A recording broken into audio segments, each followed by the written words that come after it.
अनुसूचित जाति, जनजाति और पिछड़ी जातियों को ये बात समझनी है कि उनके सांसद और उनके मंत्री जो उनके नुमाइंदा बनने का दावा करते हैं, उनको अपनी मुश्कें कस लेनी चाहिए। अगर वो अपनी मुश्कें कसेंगे नहीं तो उनके समाज को साथ ये सरकार आर्थिक न्याय करने वाली नहीं है। अगर सरकार नहीं करती है तो इसका मतलब है सरकार की नीयत में खोट है, ब्यूरोक्रेसी की नीयत में खोट है, उसके मंत्री की नीयत में खोट है। आप देखिए ना कि फाइनेंस मिनिस्टर निर्मला सीतारमण, उसका डिपार्टमेंट में एक पैसा दलितों को एलोकेट नहीं। हर व्यक्ति अपनी नौकरी बचाने के चक्कर में है, अपने समाज को बचाने के चक्कर में नहीं है। सॉल्यूशन क्या देगा? सॉल्यूशन ये है कि कमिटमेंट के पावर, पॉलिटिकल विल पावर चाहिए, कमिटमेंट, सोशल समाज को लेके कमिटमेंट चाहिए, तभी हो पाएगा। अगर आप समाज को लेके कमिटेड नहीं है तो आप सेक्रेटरी बन जाओ, मंत्री बन जाओ, उससे क्या फर्क पड़ता है। संसद का सत्र चल रहा है और ठीक संसद के बगल में अशोक भारती जी ने फिर से खासकर जो बीकर सेक्शन के लोग हैं, SC ST OBC के लोग, उनको बजट में क्या मिला उस पर एक बड़ा कार्यक्रम रखा है।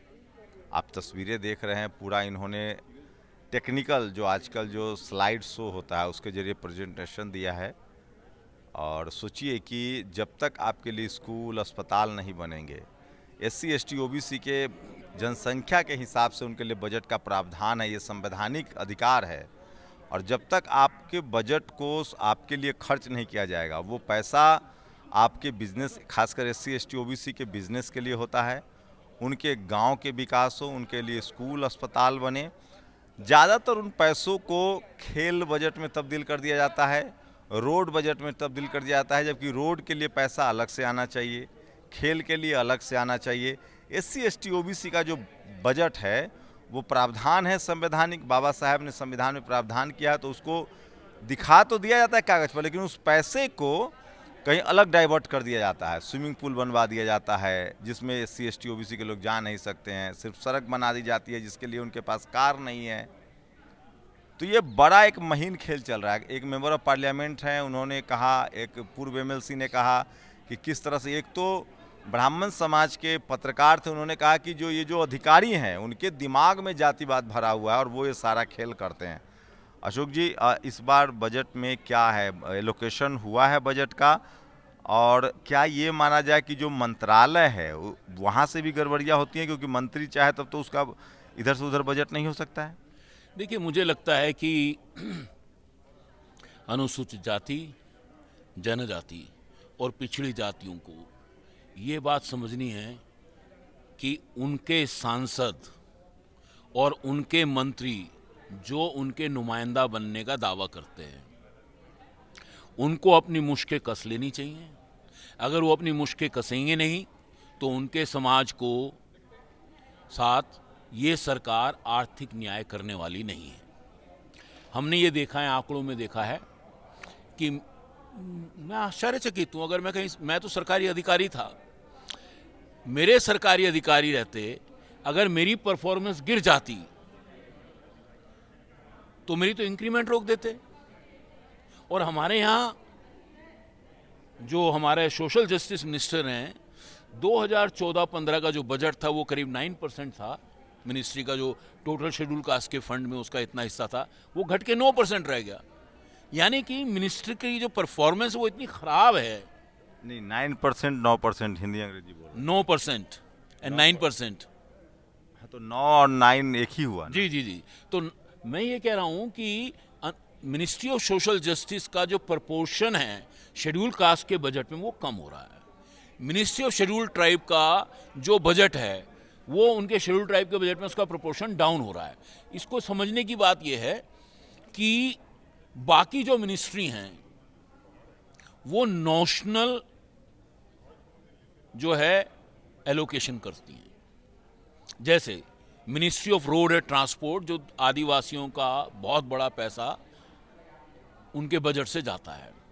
मैं पूछ रहा हूं, क्या मिनिस्ट्री ऑफ रोड और ट्रांसपोर्ट की जो योजनाएं हैं, क्या वो आदिवासियों के विकास के लिए है?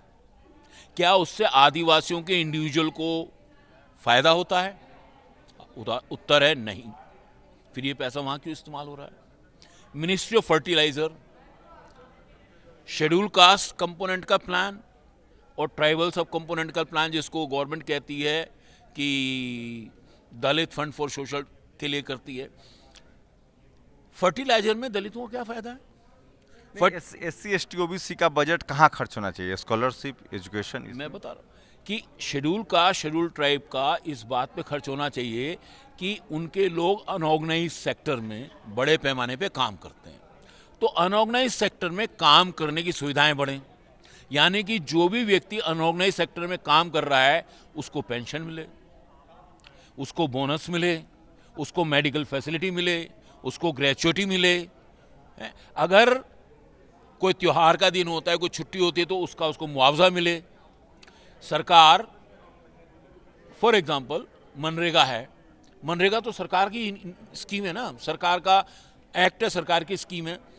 अगर कोई व्यक्ति मनरेगा में मनरेगा में मजदूरी कर रहा है तो आप उसको मेडिकल फैसिलिटी क्यों नहीं देंगे?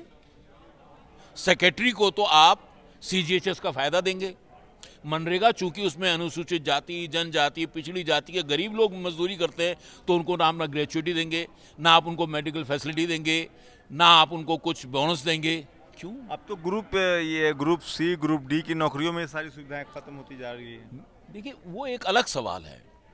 मैं ये कह रहा हूं कि जो अनऑर्गेनाइज सेक्टर की ज्यादातर SC ST और OBC का जो फंड आ रहा है वो कहाँ कहाँ डाइवर्ट होता है? देखिए, मिनिस्ट्री ऑफ खर्च हो रहा है किसान वेलफेयर में, खर्च हो रहा है जो है स्टेडियम बनाने में, बिल्डिंग्स बनवाने में, रोड बनवाने में।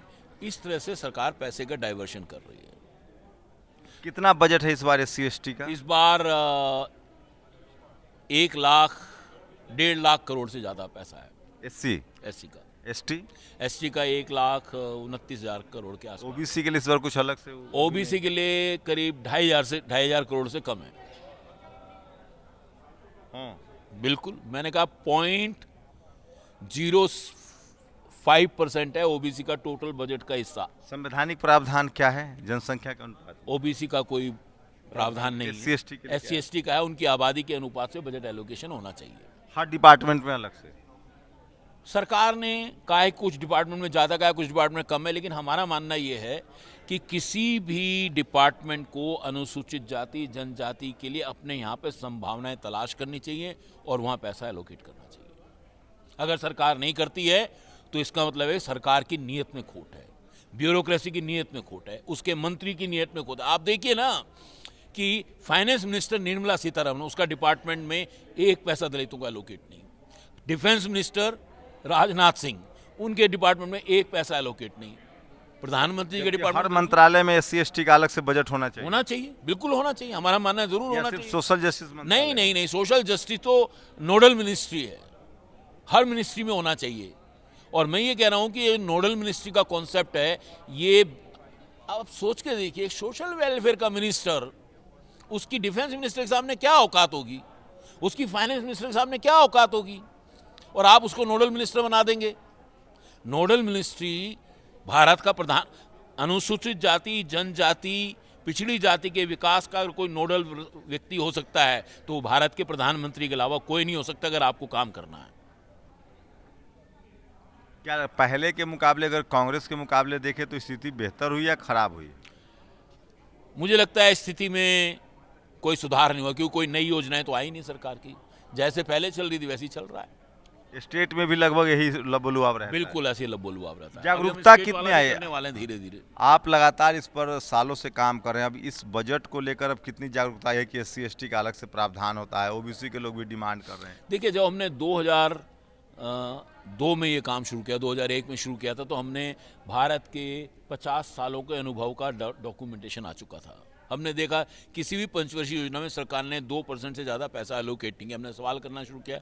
आज कम से कम शेड्यूल कास्ट के लिए हर साल कमिटी 2 से 3% तो पहुंच गया है।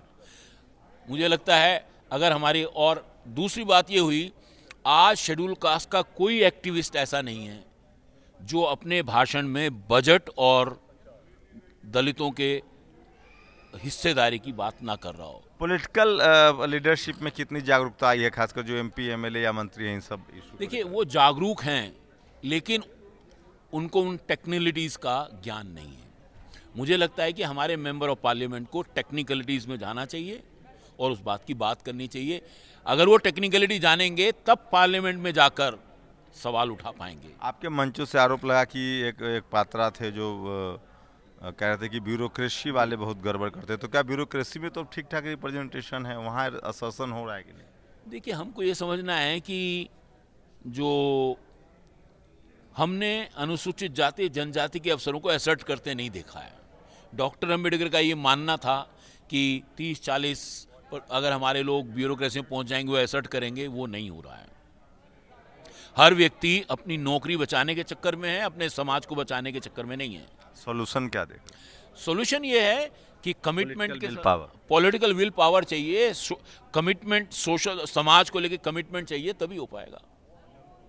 अगर आप समाज को लेके कमिटेड नहीं है तो आप सेक्रेटरी बन जाओ, मंत्री बन जाओ, उससे क्या फर्क पड़ता है? देखिए, लबो-लुआब यही है जो मुझे समझ में आता है। जब तक कास्ट सेंसस नहीं होगा और जब तक चपरासी से लेकर चीफ जस्टिस तक बीकर सेक्शन के लोग, खासकर SC ST OBC और किसानों का भी रिप्रेजेंटेशन नहीं बढ़ेगा, तब तक जो भारत का संसाधन है, मैं बार बार कह रहा हूँ, ये लड़ाई संसाधन की है। आपको एक वोट का अधिकार मिल गया, लेकिन आपके पास ज़मीनें नहीं हैं, आपके पास बिजनेस नहीं है, आप मीडिया में नहीं है, जुडिशियरी में नहीं है, ब्यूरोक्रेसी में नहीं है, बिजनेस में नहीं है। जब तक चपरासी से लेकर चीफ जस्टिस तक, स्पोर्ट्स, सिनेमा, सब जगह रिप्रेजेंटेशन नहीं आएगा, तब तक आपकी स्थिति बदलती हुई नहीं दिख रही है। मैं ये कह रहा हूँ, जो जितनी बातें आपने कही कि दलितों के जज कैसे बने, दलितों के लोग मीडिया में कैसे जाएं, दलितों के लोग पायलट कैसे बने, दलितों के लोग आर्मी में कैसे जाएं, पुलिस, क्या सरकार के ये अलग अलग डिपार्टमेंट जो इन सब महकमों को देखते हैं, क्या इनके पास कोई योजना है? अर्जुन राम मेघवाल, वो लॉ एंड जस्टिस के मिनिस्टर हैं, क्या उनके विभाग में कोई ऐसी योजना है कि वो दलित वकीलों को आइडेंटिफाई करके जज बनवाएंगे, हाई कोर्ट में उनको जज बनाएंगे, सुप्रीम कोर्ट में उनको अपॉइंट कराएंगे? क्या उन्होंने कोई योजना बनाई ऐसी? अगर नहीं बनाई, आपको जानकर आश्चर्य होगा, अर्जुन राम मेघवाल के डिपार्टमेंट में एक भी पैसा अनुसूचित जाति जनजाति के लिए नहीं है। तो आप लोग अपनी प्रतिक्रिया जरूर दीजिए। बातचीत पर आपकी क्या राय है? कैमरामैन आशीष के साथ शंभू कुमार सिंह, नेशनल दस्तक। नेशनल दस्तक की आपसे गुजारिश है कि अगर इसको बचाना चाहते हैं तो नेशनल दस्तक को सब्सक्राइब करने के लिए रेड कलर के सब्सक्राइब बटन को दबाएं, फिर बेल आइकन की घंटी दबाएं। नेशनल दस्तक को बचाने के लिए बहुत जरूरी है कि हर खबर को शेयर करें, लाइक करें, कमेंट जरूर करें।